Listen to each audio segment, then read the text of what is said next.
My parents begged me to come home for the holidays. After a 5-hour flight, they left me to Dogsit while they went on a luxury vacation without me. I didn't argue. I just smiled. But when they came back and saw this, they started screaming. Let's rewind. It was early December when I got the first text. You coming home this year? Followed by, it would mean a lot to your dad and me. And then the one that got me, the holidays aren't the same without you. I stared at that one for a long time. It was the kind of message I'd wanted to receive for years. A sentence I'd rehearsed hearing in my head so many times that when it actually showed up in my inbox, I didn't even question it. I smiled. Work had been brutal. My team was understaffed. My sleep schedule had morphed into a series of naps taken between Zoom meetings. But I told myself, they asked for you. They miss you. And so, I did the thing I rarely do. I took time off. It took a solid week of negotiating with my manager, shifting deadlines and promising I'd check in just in case. But I cleared 5 whole days. I bought a flight. I even packed a few small gifts. I thought maybe we'd play board games, make fun of cheesy holiday movies, actually talk. The flight was long and uncomfortable. My seatmate ate something that smelled like feet dipped in hot cheese. But I didn't care. I was buzzing with the kind of stupid hope that doesn't die easy. The kind that survives years of being ignored and still shows up with a bow on its head. I stepped out of the Uber with a smile on my face and my suitcase in hand. That's when I saw the trunk of my dad's car open and 3 large suitcases being shoved inside. For a second I thought maybe they were going to surprise me. Maybe we were going somewhere together. Maybe this was part of the plan. But then my mom spotted me and waved cheerfully, like I wasn't watching my holiday fantasy melt in real time. There she is, she called. Just in time. I blinked. Just in time for what? The cruise, she said as if it was obvious. We didn't want to leave Bentley alone. She gestured toward the dog who was peeking at me from behind the front door. I thought I'd misheard. You going on a cruise?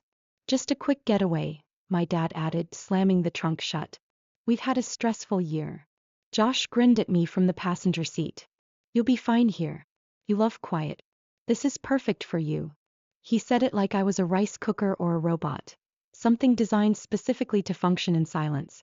I stood there with my suitcase still in hand as my mom handed me a folded list titled, Bentley's Holiday Routine. It included things like rub his ears clockwise, not counterclockwise, and lavender diffuser on at 8 p.m. I didn't say a word. I just nodded and smiled the way I always do when I'm trying not to shatter. They hugged me briefly, already distracted. My mom reminded me not to let Bentley eat cheese. My dad asked if I could pick up a delivery that was scheduled for Wednesday. Then they got in the car and drove away. No one asked how my flight was. No one invited me to come with them. No one even asked if I'd eaten. And just like that, I was alone in a house I pay for with a dog I technically adopted but haven't lived with in years, because my little brother wanted him and I couldn't say no. I locked the door. Bentley padded over and sat at my feet, tail wagging uncertainly. Hi, buddy, I whispered, kneeling to pet him. He smelled like old blankets and wet socks. His fur was rough and he looked thinner than I remembered. His water bowl was empty. His nails were too long. And something inside me twisted. I filled his water. Took out the food they'd left. Sat down on the couch and stared at the flickering Christmas lights like they might start rearranging themselves into an apology. But nothing happened. The house stayed silent. The heat clicked on. Bentley curled into a ball. I'd been so sure this year would be different. That maybe they were finally ready to see me. Not just as the person who sends money when the car breaks down or the kitchen remodel runs over budget, but as their daughter. Their sister. I was wrong. I felt ridiculous for ever believing it. Forever thinking that if I worked hard enough or became successful enough or made myself useful enough, they'd eventually see me as someone worth staying home for. Instead, they saw me as a convenient solution. Free dog care and built-in house security. Their own little robot arriving right on time. I tried to shake it off. I'd spent my whole life doing that. Making excuses for them. Telling myself it wasn't personal, that I just wasn't easy to love, that maybe if I changed a little more. I rubbed my temples and tried not to cry. The air smelled like cinnamon and candle wax. I was surrounded by decorations I didn't put up, in a house they didn't thank me for paying off, babysitting a dog they stopped caring for the second the novelty wore off. And the worst part? I still wanted them to call me. I still wanted them to turn the car around and say, We're sorry. We didn't realize. We love you. Please come with us. But they wouldn't. They never did. Bentley let out a soft sigh in his sleep. I stared at him for a long moment, then walked to the kitchen and opened my laptop. I didn't know what I was looking for. Not really. But I knew one thing. I wasn't going to keep pretending this was normal. Because it wasn't. And maybe, just maybe, I was done waiting for someone else to notice. Bentley curled up next to me on the couch, pressing his weight against my leg like he thought it might help anchor me to something. His fur was matted in patches and he smelled like old shoes and sadness, but I didn't mind. He was the only one who hadn't left. I kept staring at the empty living room like I was still waiting for someone to pop out and yell, "Surprise! We didn't actually abandon you. We were just kidding. We do love you." No one did. I don't know why it hit so hard. Maybe because I'd convinced myself I mattered more than I did. That if I just kept giving, eventually they'd see me as more than the girl who paid for things. Maybe as someone they wanted around. I always thought if I could just fix whatever was wrong with me, they'd let me in. That's what I assumed growing up. That there must be something broken about me. Some missing piece that made people shrug instead of hug. I was the weird one. The quiet one. The girl who preferred math puzzles to makeup, who color-coded her books and made Excel spreadsheets for fun. I remember my mom once saying, half joking, "You weren't the easiest child to bond with." I was 10. When my brothers teased me, everyone said it was just their way of showing love. When I cried, they told me I was too sensitive. So I stopped crying. That didn't help either. I remembered one birthday, I think I was 8, when they threw me a party. I was so excited. My brothers even said they'd invited the neighbor kids. I wore my best dress and brought out cupcakes I made myself. But when I got to the yard, there were no people. Just a piece of paper taped to the fence, covered in numbers and math problems. "Your kind of party," Josh had laughed. Then they all ran off to the real party at someone else's house. I sat on the porch steps for hours. I even solved the equations. I thought maybe that was the key, maybe if I solved them all they'd come back. They didn't. By high school I thought I could blend in better. I tried to laugh at the right times. I borrowed clothes from Mandy, even though they didn't feel like mine. I joined clubs I didn't care about and practiced smiling in the mirror so my expressions wouldn't look weird. People still called me intense, distant, kind of robotic. Mandy once told me, "You're not unpretty, you just don't know how to act like a real girl." I tried to learn. And still I was the one people forgot to invite. The one who got thank you texts only after Venmo requests. The one who heard over and over, "You're just really hard to get close to." When I got into an Ivy League school, my parents said, "We're proud of you, honey, but just don't let it go to your head." They didn't come to graduation. They said plane tickets were too expensive. I believed them. Until I saw photos from Josh's birthday trip to Cabo the same week. I told myself they just connected more with him. That it wasn't personal. That if I could just be more something, they'd start seeing me. I got my degree. I got the job. I sent money whenever they asked. I paid the mortgage on the house they lived in. I even helped Mandy through her divorce. I thought maybe generosity could substitute for closeness. Maybe if I poured enough into them, I'd eventually fill the gap. But there's no amount of giving that can make people love you if they've decided not to. Sitting on that couch with Bentley snoring into my hip, I finally felt it. Not anger. Not even betrayal. Just a slow, dull realization. I was a placeholder in their lives. Financial plan in human form. And the fact that I ever thought I could be more made me feel like the dumbest person on earth.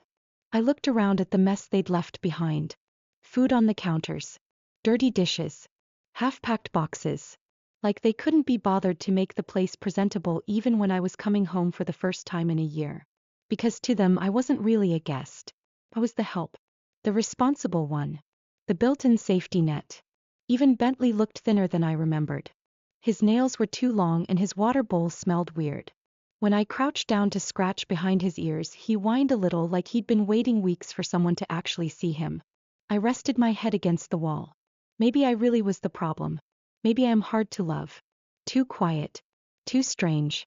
Too clinical. I replayed every conversation I ever had with my family, trying to pinpoint the moment I made myself invisible. Maybe I never should have left. Maybe success made me arrogant. Maybe I stopped trying. Or maybe they never tried at all. I used to think boundaries were a selfish thing. That saying no was something only cruel people did. That love meant sacrifice, especially when it hurt. But now I just felt small. And tired. And done. Bentley let out a soft groan as I stood up. I gave him a treat I found in the pantry and poured fresh water into his bowl. Then I walked to the kitchen table and opened my laptop. I didn't know what I was doing exactly. Just that something inside me had finally shifted. Not snapped. Not exploded. Just shifted. I typed, "What to do if family lives in your house rent-free." I stared at the search results for a long time. I didn't know if I was really going to go through with anything. I didn't feel powerful. I didn't feel clever. I just felt done. Let them say I was cold. Detached. Overreacting. Let them say whatever they wanted. They already had. Bentley nudged his nose under my hand. I stroked his head gently, then whispered, "If there's something wrong with me, at least I'm finally doing something about it." I hit print on one of the articles. The paper slid out of the tray slowly, like it wasn't sure either. They came back on a Sunday night. I was still there. My boss allowed me to work remotely because of a family emergency. I knew the exact minute the car pulled into the driveway because Bentley shot up from his dog bed and let out a bark that was more alarmed than excited. I stood in the hallway, frozen, heart pounding harder than I wanted to admit. It was like hearing an alarm go off in a place that used to feel safe. Car doors slammed. Voices. Loud, familiar, careless. "I told you she'd be fine," my mom said, laughing. "She loves quiet time." "She probably reorganized the pantry for fun," Josh added. More laughter. I didn't move. I just watched through the peephole. Mandy was the first to notice. She jiggled the handle. Pulled. Then pulled again. I imagined her brows knotting in confusion, the slow boil of entitlement rising. "Why is the door locked?" Dad tried his key. Nothing. Josh stepped up next and tried to shoulder it. Bentley barked again, louder this time, and I picked him up before he could get more worked up. My arms trembled slightly. Not from fear exactly. Something else. Something quieter. Final. Then came the knocking. "Lucy? Open up." The locks jammed. I sat on the couch with Bentley gently stroking his ears. Another knock. Then harder. Then fists pounding. "Lucy, what the hell? Did you change the locks?" I didn't answer. I already had. 3 days after they left, I changed the locks. Not out of anger, though I had plenty of that, but out of practicality. The house was a mess. Bentley had been neglected. There were signs of damage in multiple rooms. Doors left unlocked. Overflowing trash. As the legal owner of the home, I had every right to secure it. I consulted a lawyer before I did anything. And now they were back. Expecting everything to still revolve around them. Mandy screamed, "You can't do this. This is our house." That's when the floodgate opened. "Lucy, open this damn door right now. We trusted you with the dog and the house, and you don't get to just lock us out like some kind of... This isn't just yours." It was. It always had been. When I bought this place 6 years ago, it was supposed to be temporary. A fallback. I paid the mortgage while they lived here, just until they got back on their feet. And somehow they never left. Somehow the house became theirs in their minds, and I became some benevolent landlord who owed them silence and steady income. I stood up slowly. My hands were trembling, but not like before. It wasn't fear. It was adrenaline. My body catching up to my decision. I walked to the front door but didn't open it. I just spoke through the closed frame. "I secured the property," I said, voice steady. "You left it in poor condition. Bentley was neglected. The house was unlocked. I spoke with a lawyer." Silence. Then Mandy, shrill and indignant, "You're insane. You can't just change the locks because you feel like it." "I didn't feel like it," I replied. "I'm the legal owner. And I did what was necessary to protect my home." Josh started yelling something about suing me. Dad's voice rose in a way I hadn't heard since I was 15 and dared to suggest we skip church for my math competition. "You ungrateful brat. After everything we've done for you." I laughed.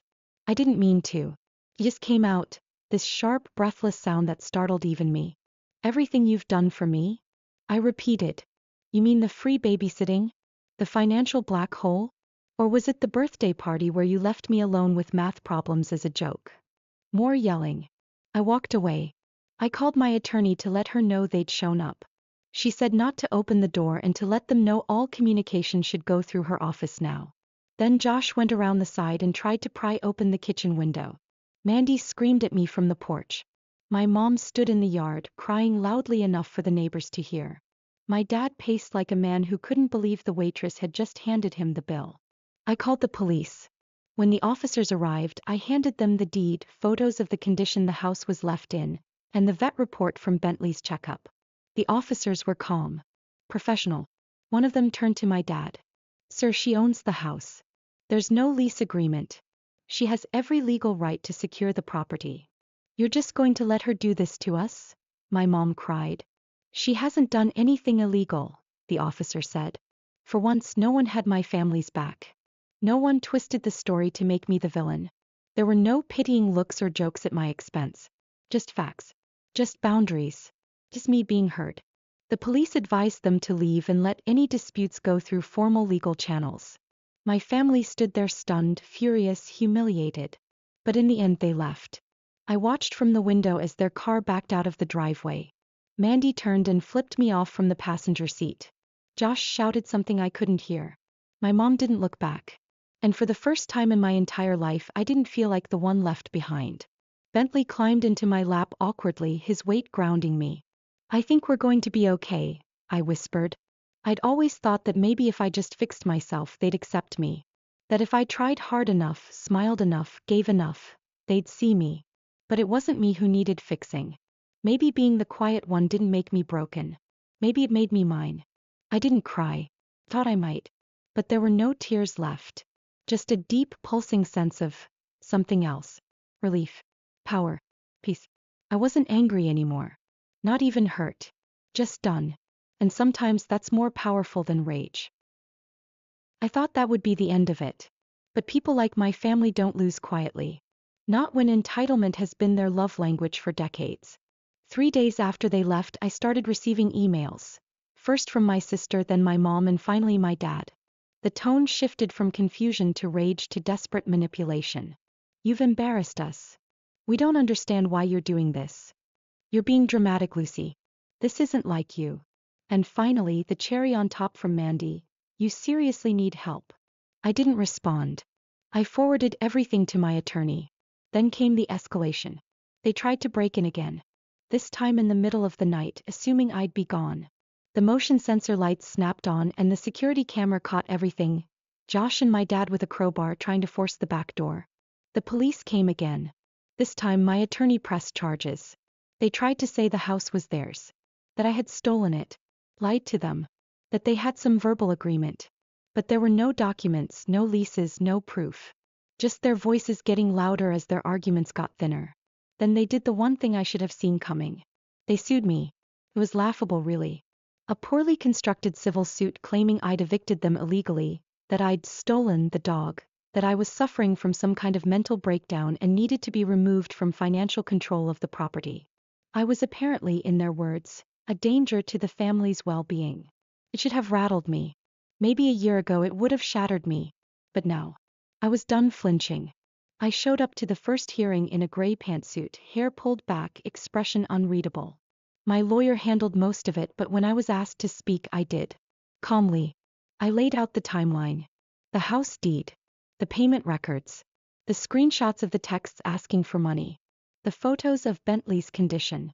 The vet report. The break-in footage. The emails. It was boring, methodical, airtight. When the judge asked them for evidence of their claims, they had nothing but vague statements and dramatic declarations about family betrayal. The case was dismissed. They left the courthouse humiliated. Mandy hissed something at me on the way out. I didn't hear it. I wasn't listening anymore. You'd think that would be the end. But no. They found my tenant. The new tenant, Rachel, texted me one night. Your sister showed up here screaming. Said she was getting her house back. I had to call the cops. I offered to terminate her lease if she wanted out. She refused. Honestly, kind of like the drama. Plus, you weren't kidding. This place is gorgeous. I increased the security and got a restraining order. It was granted. The judge this time didn't even hesitate.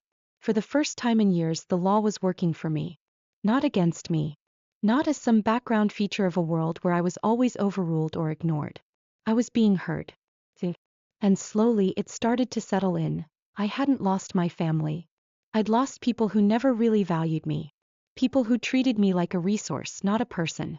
And I was done being harvested. Fast forward, 6 months later. Bentley now has his own corner in my New York apartment, complete with a soft rug, a window view, and 3 different plush toys he only pretends not to like. The house is fully rented.